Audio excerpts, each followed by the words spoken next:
Hello friends, welcome to the channel.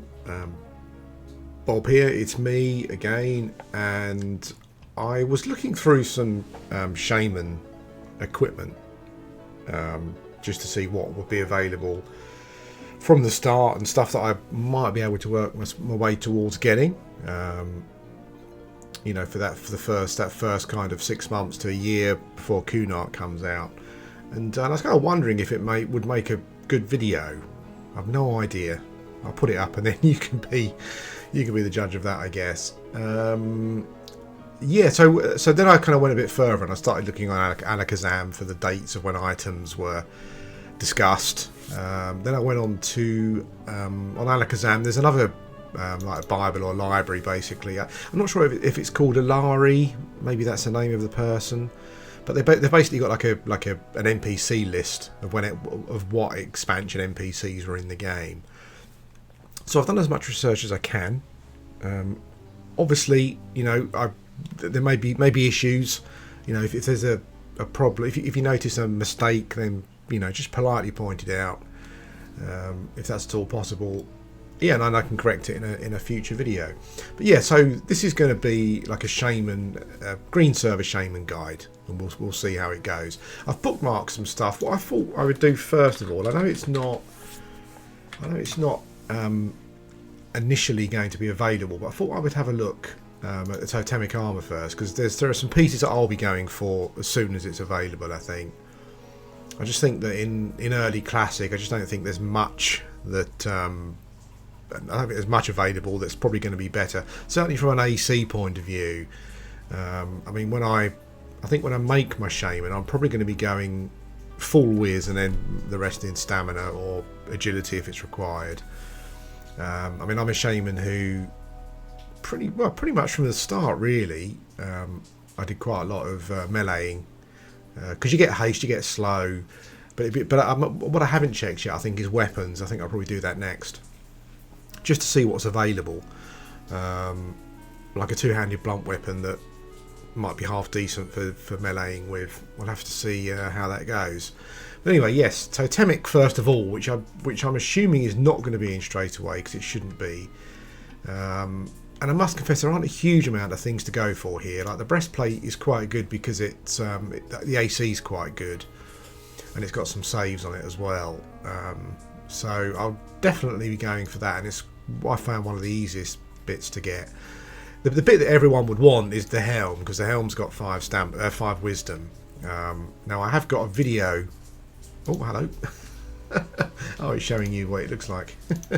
I have got a video series of some of the Totemic armor quest pieces, and I did do a video of the helm, getting the helm, and it was a bit of a nightmare because you have to camp the polar bear in Everfrost. I think it's the polar bear. Let's have a look.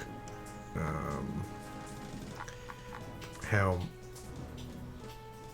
What's the polar bear called? Yeah, because it's in the area where Miragul is. A glacier bear. Yeah, level 27 warrior. So you can probably start getting some of these at sort of 30ish, maybe a bit higher. But the helm is the one I think that will be. I think the breastplate and the helm are the key ones. I'm just looking.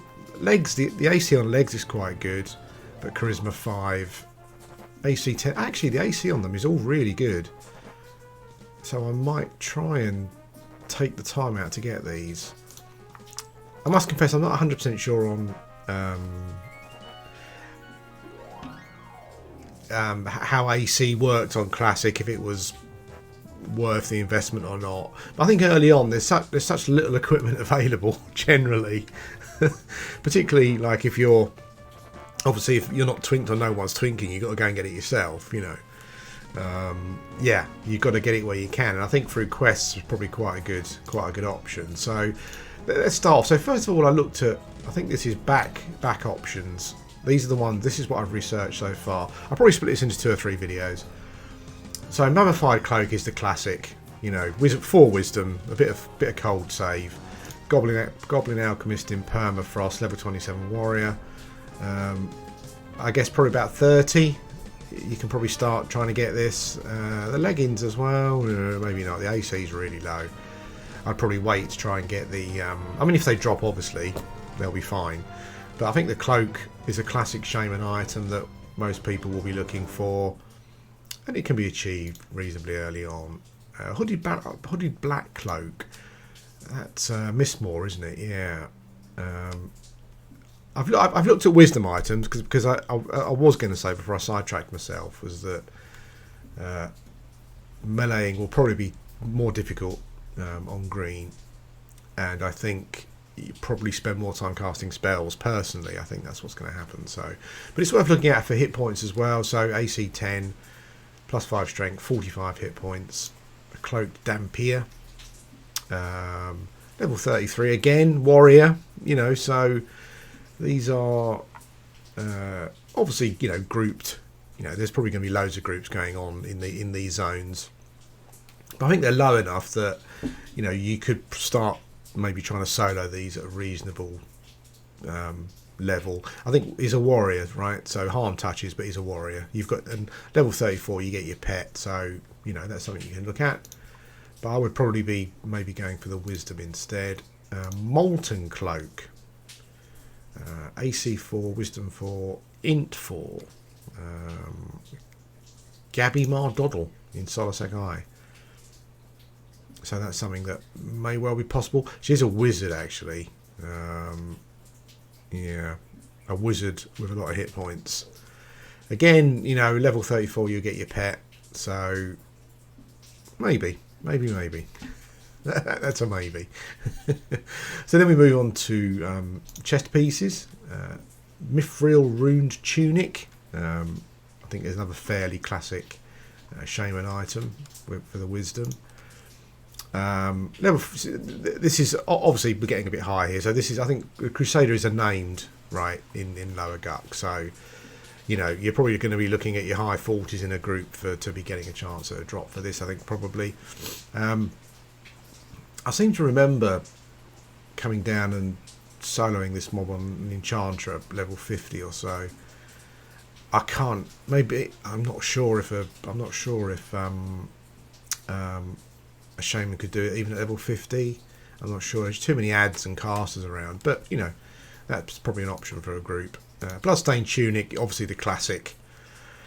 4 wisdom, drops from unrest.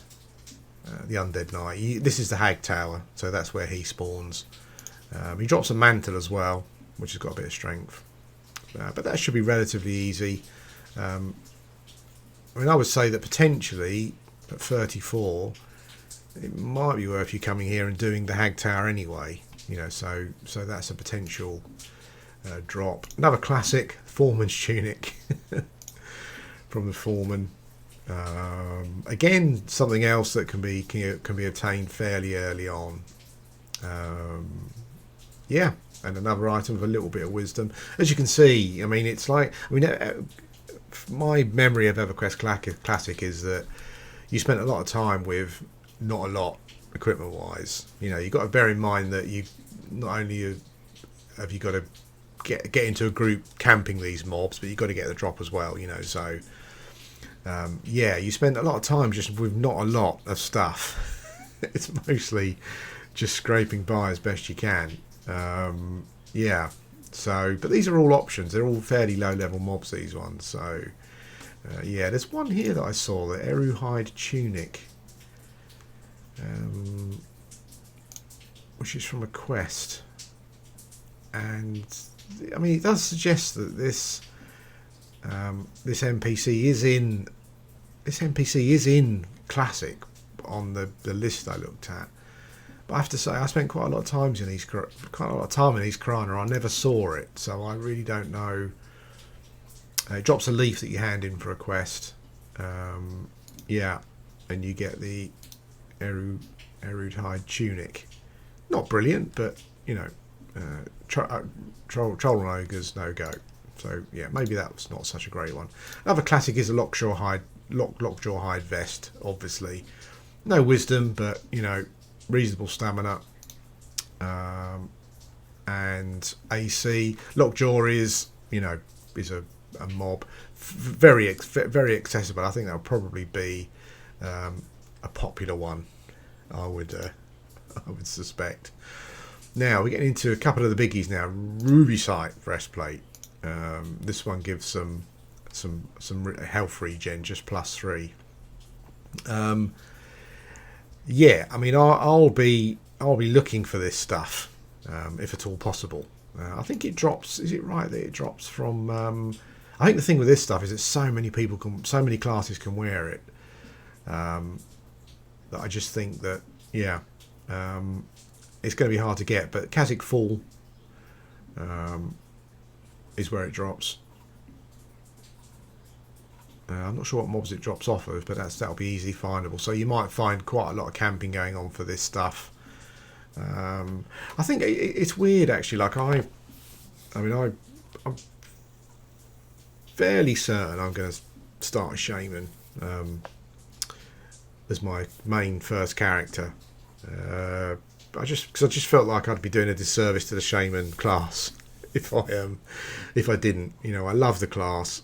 And to not experience, to not experience like a fresh server with a Shaman feels a bit criminal to me. But I think maybe it tells us here when it removes.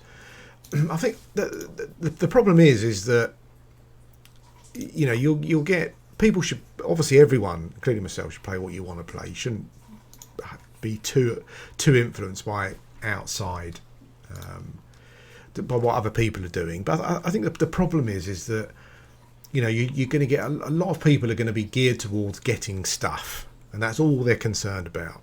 So they're going to make the classes that will make it easier for them to get the stuff, and that's fine if that's how they want to play. But it does make it harder for everyone else.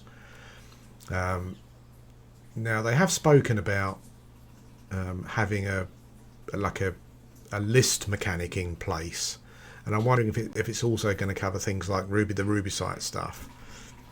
I mean, a lot of it. I mean, apart from looks, a lot of it really is just the AC is fairly good, but it's not like it's amazing. Apart from the breastplate, where you get the regen from. But obviously, it looks nice. It's going to be rare later on, I guess. Although maybe not so much. Maybe it'll be hit hard before it's patched out. But I think that's the issue, isn't it? But maybe this list thing will mean that you know you can play a class that is not necessarily going to be able to sit there solo camping all this stuff and still have a chance of getting it. You know, we'll have to see about that. But yeah, that's a biggie on the list. Fingers crossed. Totemic we've covered. So then we're moving to the earrings. Not much available actually from a drop point of view. I don't think it's hardly anything, so it's going to be player made stuff. The Jasper stuff obviously is the classic stuff that you know I think probably more suited to a druid. You know, I'd like to have something else here, maybe some AC or whatever. Yeah, so I guess probably the Platinum Fire wedding rings. I think these are available pretty much straight away. There was a patch not too long after release where they bumped up all of the enchanted equipment, the power level of it. So I'm not sure if this is actually like this at the start, but of course the thing with all of this is that it's going to be interesting. You know, if you're an enchanter and you go full out enchantment jewelry making straight away, how are you going to price your stuff? You know, obviously this is worth more than it's worth on blue, but you know there's not going to be a lot of platinum around. So how do you you make this stuff, you want your money back, you want to make a profit, but how do you price it? That's going to be quite an interesting thing, I think. Looking at some face items, platinum ruby veil, no AC, but there's your wisdom and a bit of strength is quite good. What else did we have? Bloodstone eye patch. Yeah, this is another classic drop, isn't it? I think from Mistmore, bit of wisdom. That's quite nice. Adamantine bandage dropped from the reanimated hand. Yeah, so that's probably going to be a bit later, I would say. Yeah, so that's going to be a pretty good drop for everyone, really. So that's going to be a common thing. It's amazing how lots of these items where the value on them in blue is probably at that point where most people wouldn't even bother using them. Not this particularly, this is pretty good I think anyway, but yeah, things like the Bloodstained Tunic, where I think, you know, most classes that would benefit from it on blue would probably just be laughing at it. Most players, I think, wouldn't even consider it unless you're playing, you know, unless you're going through yourself or you're a new player. So interesting to see how these things are valued and what the market's like. You know, I wasn't there on blue when it first started, so I've got no idea how the market worked, how people balanced the wanting something for it, obviously, but, you know, balancing that against the fact that there's just not much platinum around. So yeah, interesting. Anyway, I'm going to stop this video here. I've got some other stuff to cover. I've got some more stuff to research, but this has just been a little look at what's available to a shaman. Early on. I'll be back with another one of these. I'll try and finish this off before Friday. Thanks for watching.